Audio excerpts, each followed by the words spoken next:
Today, we're here live on LinkedIn and on the podcast Exploring Growth. Excited to have Justin Rashidi, co founder and head of strategy at SeedX, a growth marketing agency. We're going to talk about something that I've been thinking about a lot lately, which is the utilization of CRMs. This is for a Friday. Like, this is exactly what we want to get into. I mean, this is so riveting.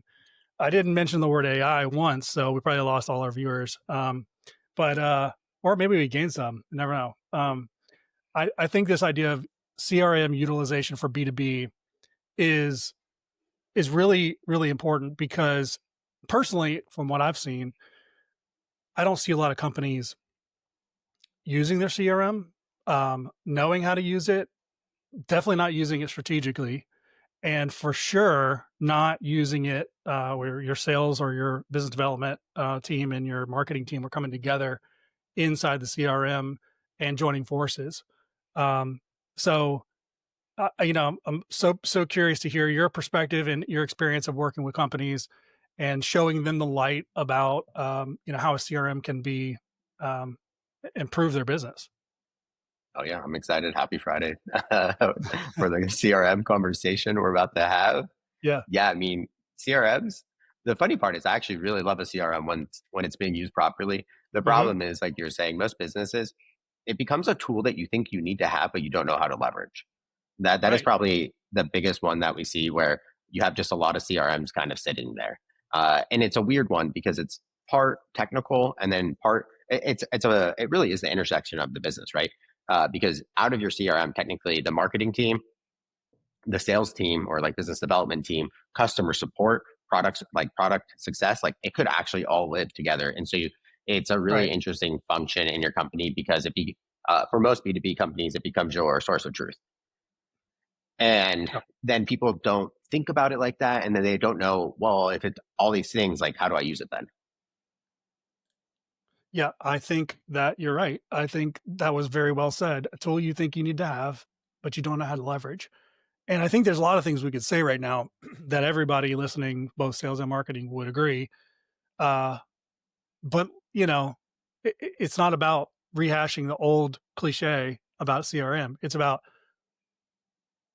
like how should you use a CRM? What are the things that you're seeing with your clients or seeing on the market where a CRM has become more than a tool, but it's become an asset inside of a company.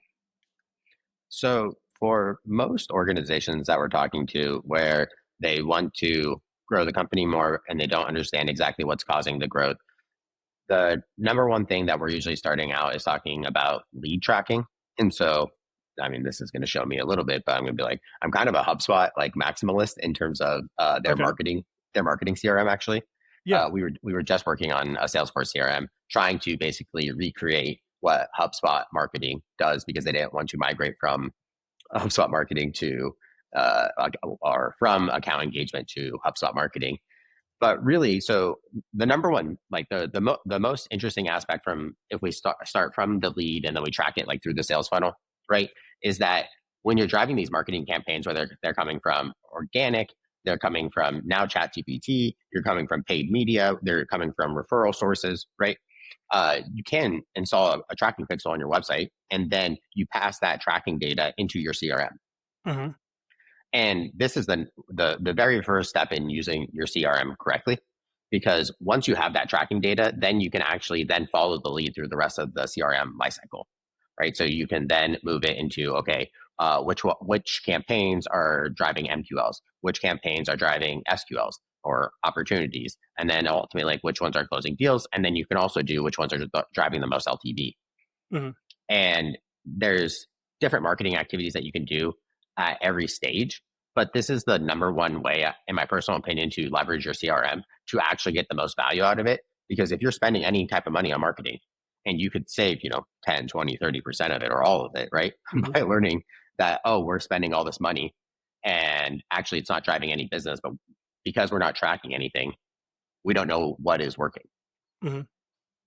And yeah, from there, then you can do like things like sequences and email automations and SMS messages and lead scoring to figure out like which leads are actually active, and you can surface the most active leads to the sales team faster.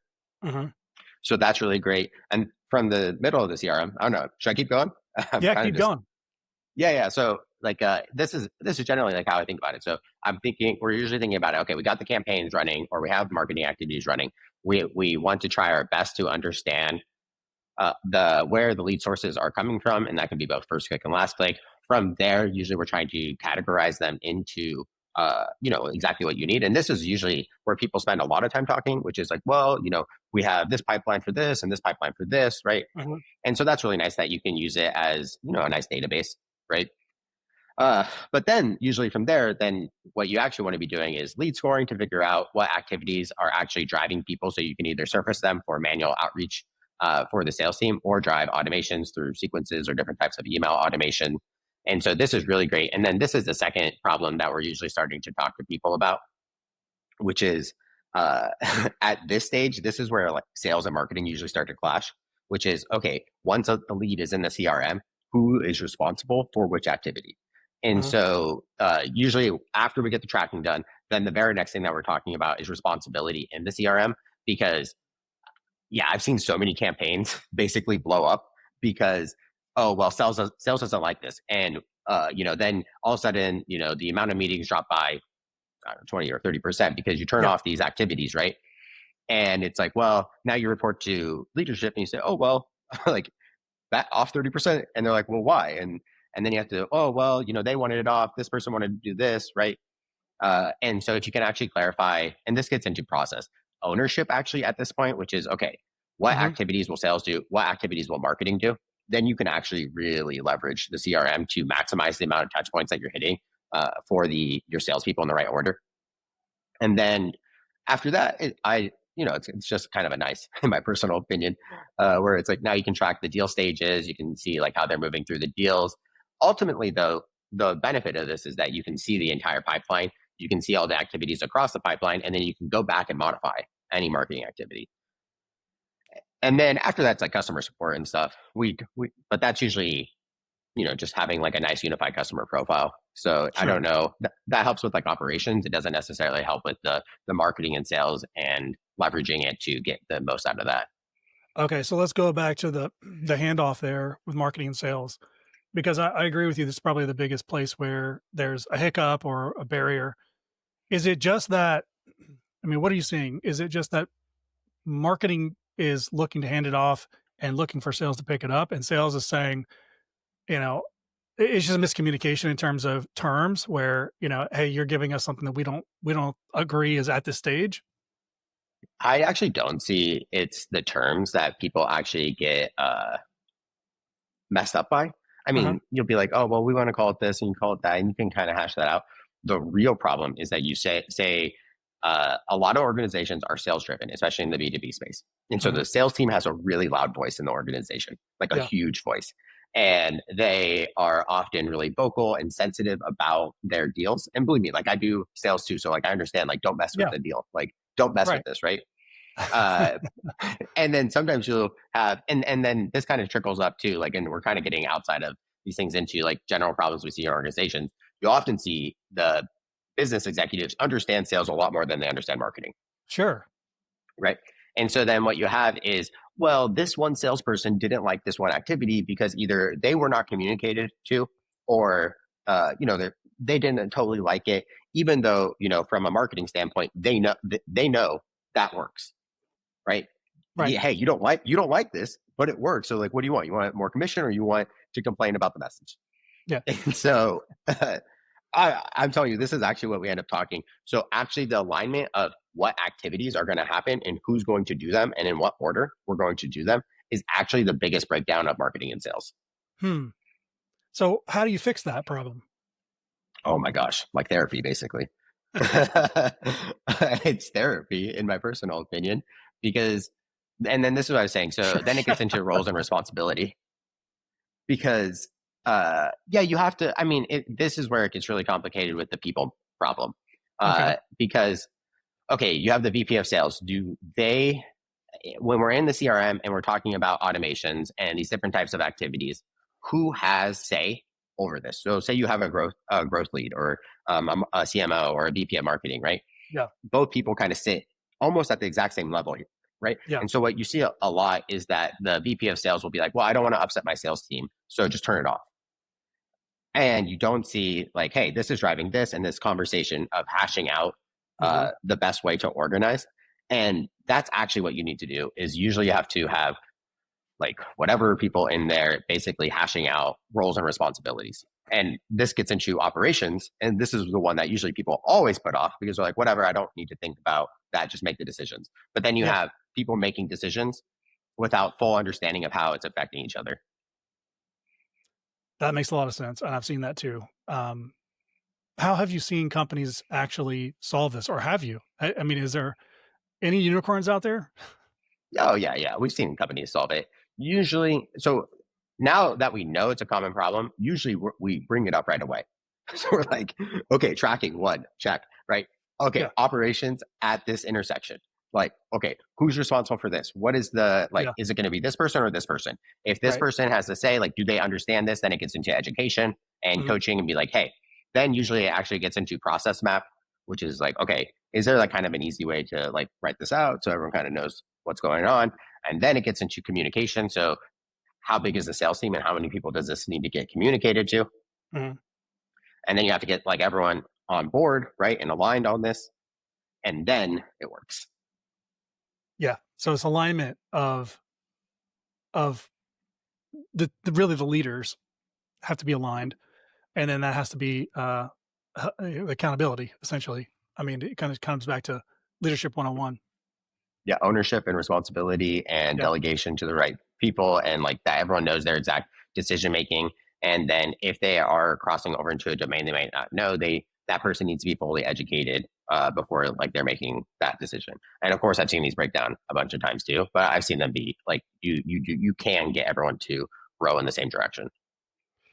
So how do you approach um, sort of these? It's been thrown around as dark social from the marketing side, but on the sales side, you have these sideline conversations. I don't know what you want to call it, but on both the marketing and sales side or business development side, you have a lot of conversations and a lot of things that are happening that can't be tracked. You can put notes in about a conversation that was had on a one-to-one basis. So if a salesperson's doing that, that's good. Um, but on the marketing side, there's a lot of like Slack forums and text group text and Facebook groups, and there's all the stuff that you really can't track. That is where the message really gets spread. I mean, I was just you know an example of that this morning. I saw you know, a small company that is created, basically forms, and that's all they're doing. And I thought it was really cool. And so I took the link and put it in the Slack group that I'm part of, and had we have a conversation about it. And everybody gets value around that, but the person that's running that company or the marketers running that company have no clue that's happening. How do we how do we make how do we bring those more to the forefront and not necessarily track everything, because I don't think that there's a place to track everything. It does may not necessarily make sense in terms of time and space, but um, where do we get the most benefit in by utilizing our CRM with these sort of dark spaces on both sides? Yeah, I mean, this is one of these questions which is you can't, like you're saying, you can't track everything. You can work to track, to the best of your ability. So if you know certain activities are happening quite a bit in certain locations, you can set up UTM codes, you can track Mhm. referral links, right? So even, uh, and it is nice, like if, well, I mean, like the way that usually you'd want to do it is like try to set up tracking, which is, in the CRM, if you do tracking correctly, you can have it where you understood they came from this source and landed on this page, which most likely indicates that they came from certain locations. Yeah. Of course, like you're saying, I could just grab the URL of like the root URL and paste it Yep. into a Slack group, and then you lose tracking 100%. Yeah. And that just gets into, at certain stages of certain market activities, you can't track them, right? Right.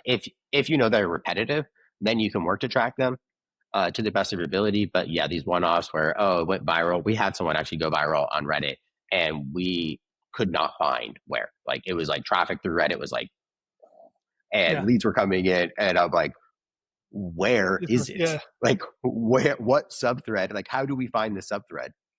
Mhm. And it was quite difficult actually to find the stuff and figure out what was working. And yeah, I don't really, I'm not gonna like, say, oh, you can do everything. It's like you can't. There's some things like you just can't do. Yeah. I think it would be really interesting to know more about how CRMs could be utilized by BDRs, right? Business development reps that are because I work with a lot of companies that are doing conferences, trade shows. They're doing in-person dinners and these high touch type of events. And I think the goal really for them and their team is to like legitimately build relationships, right? That's their goal.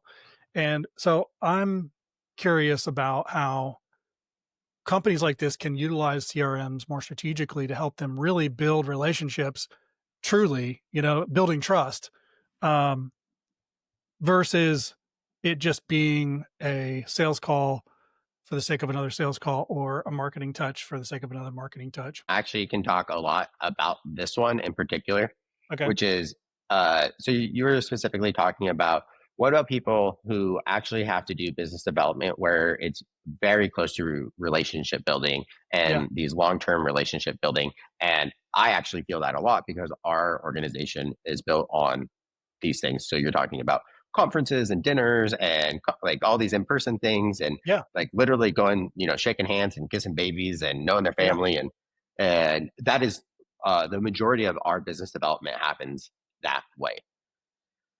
Right. So yeah, in that case, then the CRM and this is what I'm saying. The CRM isn't for everyone. It is still really nice to track what. So from those things, it's nice to be able to see the sales cycle length. Mhm. You can do this with this other one, like, and I kind of miss talking about it, but it is nice to put your leads in, and then usually the biggest benefit that you're getting is to understand how much pipeline do I need to fill up to actually build to the amount of customers that we need. And this is actually Right. usually the problem that you start to see on this side, which is okay, it's a lot easier when you're running the paid media and you can kind of like adjust ad spend and do all this stuff, right? Uh-huh. It's totally different. And again, I feel this one a lot because we're always trying to figure out, okay, how do we classify in the CRM so we understand, okay, how does a mid-market company close versus an enterprise close versus like a smaller medium company close, right? And then how do we build that out in the pipeline so we understand from the first touch point, like from the first touch point to the close, like what percent are closing, how long are they closing, and how much more of that do we need to bring in order to Uh-huh. have a reliable pipeline? Because usually with those organizations, the reliability of the pipeline becomes like the most uh, finicky or a thing that they're thinking about. Where like, oh, I got one business, and do I need like 10 more, or do I need 100 more, or like how many touch points do I really need, and Sure. then when can I expect them to close? Yeah, I think we're talking about companies that are heavier on the sales than marketing, right? Because they're gonna build relationships. Long sales cycles could be 18 months to close, or longer. Um, in theory, the way I think about it is, assuming they've been in business for some time and they've got a viable product in the market that is replicatable, it's sellable over and over. Maybe there's some customization to it as well, which would go to the bespoke kind of relationship building. um, it's almost like, okay, you take your experience, your data, and say, what has worked for us as we build relationships through and sort of quote unquote build a pipeline of a Rolodex, and what does that look like when they turn into a client? How does the relationship change? Does anything change? Does it get deeper, more high touch, or less? And really like start on the other side of the sale and work backwards up the funnel through all of those experiences and try to build their CRM to be leveraged for that type of pipeline, so that they're utilizing their CRM then purposefully with a relationship first um, action versus taking your whether it's HubSpot or a simple CRM off the shelf and saying, I'm going to use this tool. I'm going to try to fit what I do into this tool, right? To me, it seems like it should be the other way around, where you say, okay, here's what we do that we think really works well, and we're adding these layers to relationship building.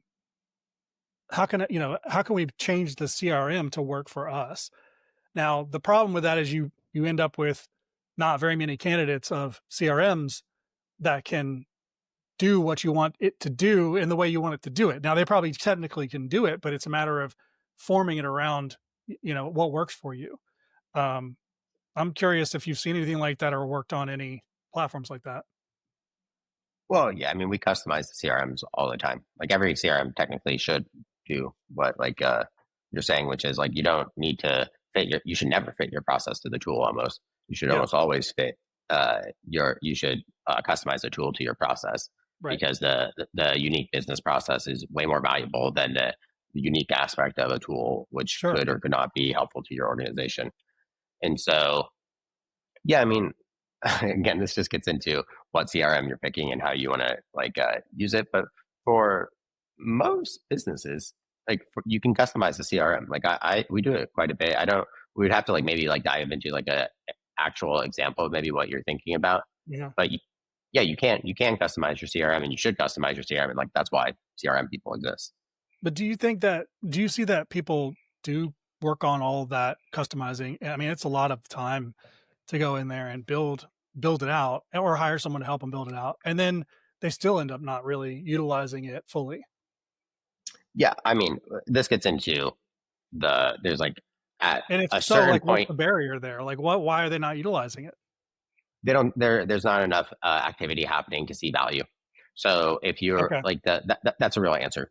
Okay. uh, so if you are a founder and you're the main salesperson, right, you know your entire pipeline, you know exactly where they came from, Yeah.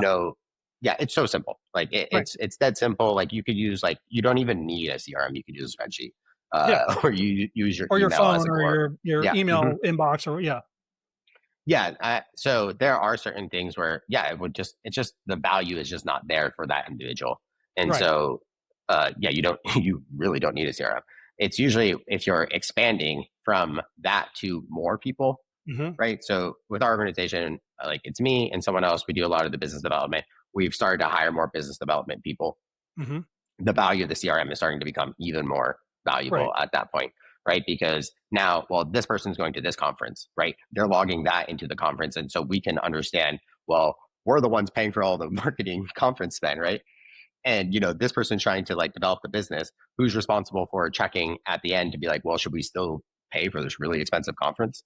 Or Yeah. and that's usually where I think where you're talking about, it's there is a certain amount of activity that probably needs to be happening, whether that's marketing or sales, for the CRM to really start to make a pay a return on investment standpoint for organizations. So replicating, and I think that's a great example, starting with the founder, very small team, replicating themselves as they grow, for business development. So the replication process, or as you replicate, there has to be process in place. So now insert the CRM, um, and now insert all of these other, tactics or strategies to layer on top. Um, so then it's someone taking that baton and utilizing this tool in a way that maps to real growth. And so I guess the one thing that I've seen is people don't utilize the CRM because it sort of becomes a chore, right? It's like it's more work I have to do on top of everything else I'm doing. So why do you think that is? Because it is more work on top of everything, and you don't see, I mean, it's just a value equation. You do not see the value in it. And it's funny because the other co-founder of our company took a long time to get her to use the CRM. She was Yeah, it wasn't until we really started to push and grow to new levels that she could see the necessity of it, right? yeah, Because there was a long time. It's this is a chore. What am I doing? Who cares? yeah. We're I don't documenting this report to for any. what purpose? Yeah, Yeah. And so yeah, I think again, a small company should not do what a large company is doing. sure. I fully believe in that. You should not be taking the advice of Nike if you are not a Nike type of Yeah, organization, right? It just doesn't make sense. So the only thing that I would specifically say is that you should be aware. If you are, doing the main salesperson, there's only one of you, and but you have aspirations to be more than one of you, right? hmm, You should be aware that you should be thinking about eventually getting to a process that you want other people to do, right. right? And so it's about helping your future self. And they're not very expensive. So if you don't want it, but at the beginning, it's fine. You don't have to have it. Like, but eventually you're going to start to get to a point where you're going to be like, oh, shoot. Like maybe I can manage one people now. Like I can't manage. Like now I'm having trouble managing the two, and they're getting leads Yeah. from different sources. I don't know which ones are working, and I can't provide any guidance. And like, does it just turn into the Wild West? And that actually happens quite a bit. Now you have a huge sales team, the CRM kind of sits there, and you don't know how to like tie it back together. And that's a totally natural evolution as well. And so then on those ones, usually we're talking about like, hey, you don't need to use it, but just be aware this problem is going to come up. Whether you have it today, tomorrow, like whenever, it's happening eventually. How do you get people to find value in this tool if they don't find value in it? I mean, at any level, team member 3 to team member 30. Usually you see value in it when you need information without disrupting your sales team. Like if we're talking about it, so Mhm. so the easiest one is just speak by ourselves. It's like we have business development people, they're out doing stuff. I need to go ask them where this deal came from, or can I just look in the Yeah. CRM and it was marked there right Yeah. now? If we have three more of these people, and now we have like these random mix of closes, right? And we have to go back and kind of analyze how our pipeline's looking, right? So Yeah. we can understand that. Then you start to see the value, like it emerges to you. The maybe people don't understand. I have this problem. I don't know that my CRM could solve it, Yeah. right? So a lot of people are just existing in this like Yeah. horrible process, right? And so if you're listening to this conversation, then it would be, oh, okay, the CRM could help you solve this. Uh-huh. Like there is value there. You just don't know it because you've always thought it was a silly tool, and so you've written it off. But actually, you're now running into all these process issues, and that's the whole value of this tool. Yeah. Exposing people to the value through problem solution, problems that they actually care about solving. And the more they do that, the more they're going to be, on board. But I think also, generally speaking, salespeople are not into details, and so it's such a heavy lift, like for them to do something extra than what they're already doing, because there's so much work and really like mental and emotional stress that goes along with trying to take a list of leads and turn them into clients at whatever position they're working on that. So to tell them they also have to document their work is, I think that's a tough one because you're talking to the wrong audience. On marketers, they automatically get more value because it's sort of showing proof of their work. Yeah, I don't. This and now this gets into, and this is where like all these conversations about growth really are interesting Yeah. because it's not just the intersection of marketing or the sales. It really is marketing, sales, ops, right? Yep. Responsibility, leadership, and what you're talking about more. Those problems then stem from leadership, which is does leadership take it seriously? Because Hmm. if leadership takes it seriously and they're telling their employees, "Hey, what the hell are you This, doing?" yeah. Yeah, like then that's the standard that they hit for their team, and your employees will hit the standard that you set for your team, right? And Yeah. that gets into, well, does leadership think it's important? If they don't think it's important, then it will never become important. If leadership thinks it's important because they want to know how their business is running, then they're going to say, I don't care that you have to put your leads in, like put the leads Yeah. in. Maybe you Yeah. don't have to document every email that you sent and all this stuff, which I kind of agree with. Like you don't necessarily need to document Sure. everything, but try to get as much in as possible. Try to get when you first contact where you got them from, right? Just put that into your natural process and then continue on your merry way. But again, this stems from leadership.